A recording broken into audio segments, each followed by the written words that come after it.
جاهزين لفكرة جديدة؟ لو بتحبوا ديكورات الصيف يبقى الفكرة دي هتعجبكم جدا. تعالوا نعمل مع بعض ديكور محارة باللؤلؤ من الباب كلينر. ديكور صيفي كيوت وبخامات بسيطة جدا، هتدي اي ركن في البيت لمسة بحرية جميلة. تابعوا معايا الفيديو للآخر عشان تشوفوا هنعملها ازاي خطوة بخطوة. ودي فكرة رقم 7 من سلسلة 10 أفكار ممتعة وسهلة من الباب كلينر. بس قبل ما نبدأ الفيديو، لو أول مرة تشوفوا قناتي ما تنسوش اللايك والاشتراك في القناة وتفعيل الجرس عشان يوصلكوا كل جديد أنا بقدمه. ويلا بينا على الأدوات. هنحتاج لقاعدة خشبية دائرية بالشكل ده كده، او لو مش متاحة عندكم هنحتاج قاعدة كرتون عشان نثبت عليها الديكور اللي هنعمله. وهنحتاج بايب كلينر باللون البينك وباللون الموف عشان نعمل جسم المحارة والاطار بتاع المحارة. وكمان عود كده بايب كلينر باللون البيج، وده هنعمله لقاعدة اللؤلؤة داخل المحارة. وطبعا لؤلؤة او خرزة كبيرة كده عشان نحطها جوه المحارة بتاعتنا. وكمان بايب كلينر باللون اللبني لعمل القاعدة بتاعة البحر والأمواج. وشوية ألوان بقى للشعب المرجانية، أخضر وأورنج وأحمر. وآخر حاجة هنحتاج المقص ومسدس الشمع، وهي دي كل الأدوات اللي احنا هنحتاجها. ويلا بينا نبتدي. ودلوقتي بعد ما جهزنا كل الأدوات يلا نبدأ بأول خطوة وهي عمل المحارة.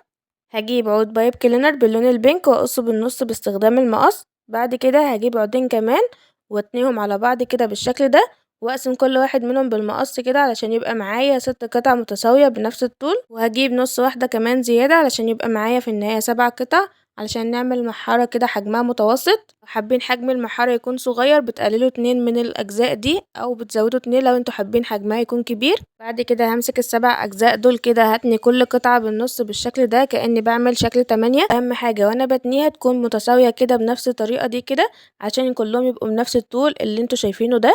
ودلوقتي هجيب آخر عود كده من الباب كلينر اللي هو رقم 4، وهبدأ ان انا اثبت عليه ال7 قطع اللي احنا عملناهم. بتني كده العود بالشكل ده، وهبدأ بقى ان انا اركب عليه ال7 قطع هنا. هركب بقى اول واحدة على الجزء اللي في النص كده من العود بالشكل ده. ثبت القطعة على نص العود، وببدأ ان انا ارفع الطرف ده لفوق وانزله كده كأني بربط القطعة دي على العود الطويل علشان تمسك كويس. وبعدها بقى بركب باقي القطع بنفس الطريقة. هفضل بقى ان انا اثبت القطعة كده على العود الطويل ده، وبرفع الطرف ده لفوق وبنزله كده وكأني بربطه على القطعة دي على العود الطويل عشان تمسك كويس. بفضل بقى ان انا اعمل كل الاجزاء بنفس الطريقة دي كده.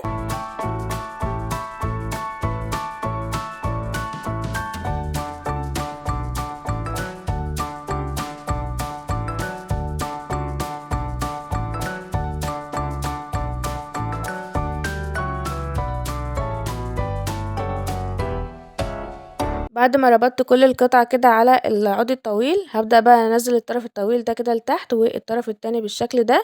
وبظبط بقى الشكل كده بايديا، حاول بقى ان انا اشكلها كده واسويها بايديا كأني بعمل زي ورقة شجرة، وبضمهم على بعض كده. والطرفين دول كده هبدأ ان انا اضم كده طرف على باقي الاجزاء كده واربطه كويس.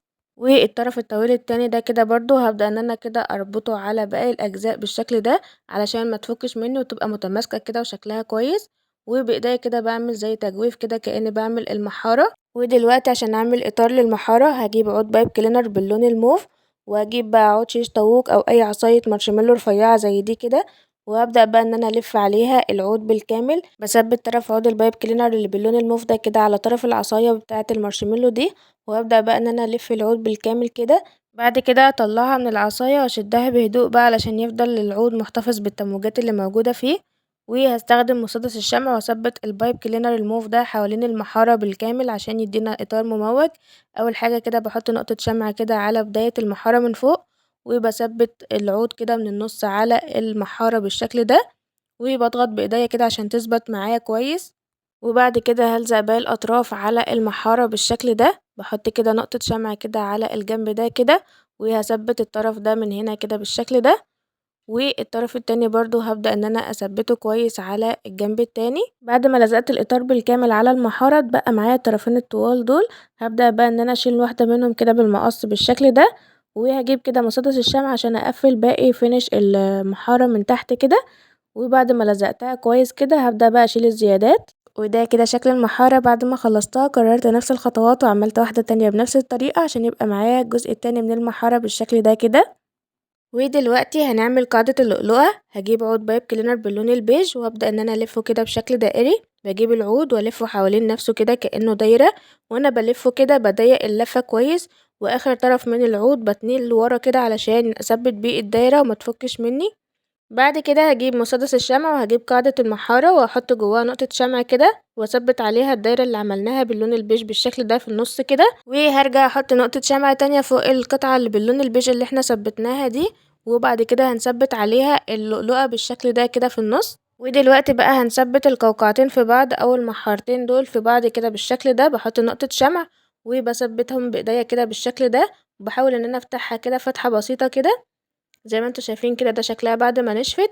هجيب بقى عود بايب كلينر باللون الموف وهبدأ ان انا اربط كده المحارة كده من النص بالشكل ده كده، بحيث ان هي اما تيجي تفتح معايا وتقفل ما تفكش مني. العود اللي احنا بنلفه ده اختياري، يعني ممكن تسيبوها كده تلزقوها بس بمسدس الشمع، بس انا حبيت ان انا اعمل الخطوة دي اضافية كده عشان المحارة وهي بتفتح وبتقفل كده تبقى مرنة معايا وانا بفتحها وبقفلها. هوريكم دلوقتي الشكل بتاعها.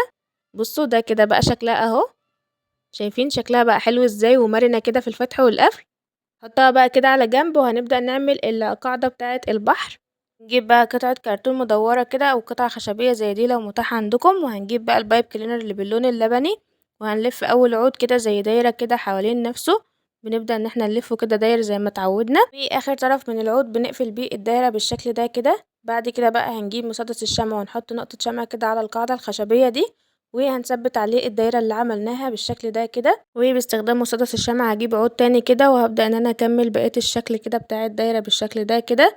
بنبدأ ان احنا نلف كده كل جزء ونحط نقطة شمع لحد ما نلف باقي العود على الدايرة بالشكل ده كده. وبعد كده بقى هجيب كام عود باللون اللبني وباستخدام عصاية رفيعة كده هعملهم زي موج البحر، بلف العود بالكامل على العصاية عشان تدينا شكل تموجات بسيطة كده. وهبدأ بقى ان انا اغلف باقي القاعدة بنفس الطريقة.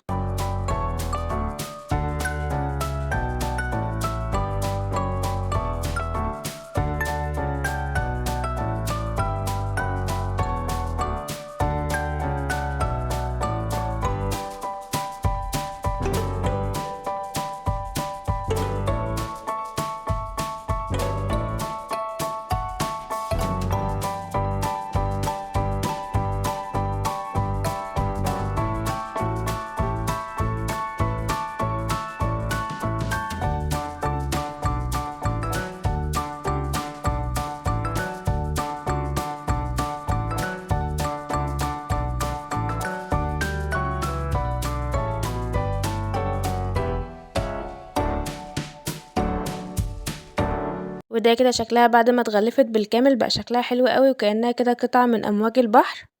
اما بقى دلوقتي فهنعمل الشعب المرجانية ودي اخر خطوة يعتبر في الديكور النهاردة. هنجيب كده البايب كلينر اللي باللون الاحمر ده وهنتنيه كده بالنص وهنقصه بالمقص بالشكل ده، وهتني الجزء ده كده بالشكل ده وهاخد جزء تاني وهدخلهم في بعض كده كأني بعمل حرف الاكس وبربطهم في بعض بالشكل ده وبرفعهم لفوق، وهفضل ادخل فيهم كده كذا واحدة لحد ما اوصل للشكل اللي انا عاوزاه. وبايديا كده هبدأ ان انا اشكلها كده في اتجاهات مختلفة عشان تديني شكل كده المرجان الطبيعي. واخر طرف من تحت كده هبدأ ان انا اربط بيه كل الاجزاء دي كده بالشكل ده وهسيبها على جنب. اما بقى دلوقتي فهنعمل نباتات البحر او الطحالب البحرية اللي باللون الاخضر. بجيب كده عود بايب كلينر باللون الاخضر بتنيه بالنص كده وهقصه بالمقص، وبعد كده بقى هشكله كأنه ورقة شجرة. بتني الجزء ده كده وبجيب الجزء التاني ده كده وبدخله فيه بالشكل ده كده وبربطه من فوق، وبعد كده بنزل الاطراف دي لتحت كده كأني بكون ورقة شجرة، وباخد جزء كده من الاطراف اللي تحت دي وبربط بيها الورقة بالشكل ده وبعمل فيها انحناءات كده بسيطة كأني بعمل ورقة كده فيها تمويجة بسيطة بالشكل ده كده. وبعد كده هنقص الجزء الزيادة ده كده بالمقص وعملت واحدة تانية كمان بنفس الطريقة. ودلوقتي بقى هعمل شعب مرجانية باللون الأورنج. بجيب كده العود وبتنيه بالنص بالشكل ده وبالمقص برضو هقصه وهعمله برضو بطريقة عشوائية جدا. بتني كده العود بالشكل ده وهنجيب الجزء التاني ده كده وهندخلهم في بعض ونطلع الطرفين دول لفوق بالشكل ده ونربطهم كويس. هنشكلهم برضو بطريقة عشوائية كده مع اختلاف المرجان اللي باللون الأحمر. أنا عملت دي كده من 3 فروع بس كده وكأنها شبه الصبار كده. بتختلف بقى بالأشكال والانحناءات اللي انتوا عاوزينها. الأشكال المرجانية عموما بتبقى أشكالها عشوائية جدا، تقدروا تشكلوها بالشكل اللي انتوا عاوزينه. ده كده بقى شكلها. واخر حاجة هنعملها وهي نجمة البحر. هنجيب كده نص عود بايب كلينر باللون الأورنج وهنبدأ ان احنا نقسمه ل5 أجزاء متساوية. بنبدأ كده بالمقص كده نتني العود ونقسمه بالنص بالشكل ده لحد ما نكون 5 أجزاء. وبعد كده هربط القطعتين دول في بعض كده كأني بعمل حرف الاكس، وبعد كده في النص كده من حرف الاكس ده هنربط قطعة كده في الجزء اللي في النص ده من فوق كده بنتني كده الجزء ده بالشكل ده وبنرفعها لفوق بحيث ان هي تتكون معايا كأنها شكل نجمة، وبايدينا كده بنحاول نشكل كده الاطراف بتاعتها كده على قد ما نقدر عشان تبقى شبه نجمة البحر. اما بقى دلوقتي فهنعمل لمسة بسيطة جدا لكن هتفرق جدا في الشكل النهائي. هنجيب الولاعة وهنمشيها على اطراف الشعب المرجانية اللي باللون الاحمر بالراحة جدا. هنعدي الولاعة بسرعة وبحرص على الاطراف من بعيد كده علشان تدي شكل حلو كده ومتناسق. الحركة دي حلوة جدا بتبرز كده تفاصيل الشكل وبتديها كمان شكل الاقرب للحقيقي. هعمل كمان كده برضو مع الشعب المرجانية اللي باللون الاورنج بالشكل ده، وكمان هعمل كده مع النباتات اللي باللون الاخضر كده من الاجزاء اللي فوق دي كده عشان تبرز بس شكل الورقة بتاعة النباتات. وكمان نجمة البحر برضو هبدأ ان انا امشيها كده على اطراف النجمة بالشكل ده كده، ده برضو عشان تبرز تفاصيل النجمة وتديها كمان شكل اجمل واقرب للشكل الحقيقي. واخر حاجة معانا وهي مرحلة التجميع، هنجمع كل الشعب المرجانية والمحارة دي بقى ونلزقها على القاعدة. اول حاجة كده جبت مسدس الشمع وحطيت نقطة شمع وثبت المحارة بالشكل ده كده على القاعدة، وبعد كده بقى هجيب نجمة البحر وهحط عليها نقطة شمع وهثبتها كده على طرف المحارة كده على جنب كده بالشكل ده. تالت حاجة هحط نقطة شمع كده صغيرة من تحت الشعب المرجانية بالشكل ده وهثبتها على القاعدة بالشكل ده كده.